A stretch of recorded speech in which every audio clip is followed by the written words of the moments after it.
Et la résistance à l'oppression, c'est de ne pas confondre égalité et égalitarisme et vous transformer en Tutsi pour couper les Hutus sous prétexte qu'ils étaient plus grands. Comparer le fait de vouloir la juste contribution des Français à un génocide où des gens ont été tués à la machette, c'est inadmissible. La liberté, c'est celle de naître et c'est celle de pouvoir hériter de ses parents. La propriété, elle est inviolable et sacrée. La sûreté, c'est le rôle que l'État doit assurer pour justement maintenir ses droits.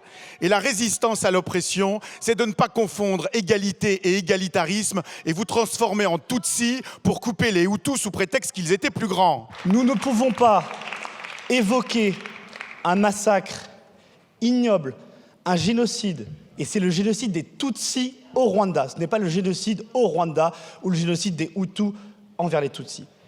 C'est en un mois 1 million de personnes qui ont été massacrées à la machette. C'est des vies qui ont été brisées. C'est des jeunes enfants qui étaient jetés contre les arbres sous prétexte qu'ils étaient Tutsis.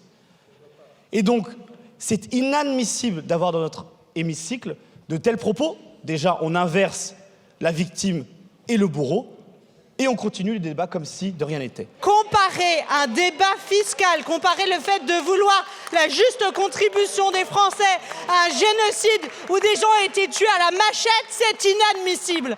Donc je vous appellerai à un peu de dignité, surtout quand on a la prétention de commencer son intervention par la Déclaration universelle des droits de l'être humain.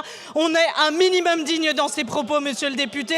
Ce que vous avez fait est une honte. Reprenons nos débats sereinement et sur le fond. Il me semble qu'il y a des choses qui sont du domaine du débat politique, y compris vif, et il y a des crimes contre l'humanité qui ne peuvent et ne doivent jamais, en aucun cas, servir de prétexte à aucune argumentation politicienne entre nous, ni même servir à je ne sais quel jeu de mots ou jeu d'esprit, ça n'existe pas. Je tiens au nom de notre groupe à nous excuser pour les propos qui ont été tenus, que je ne comprends pas, évidemment.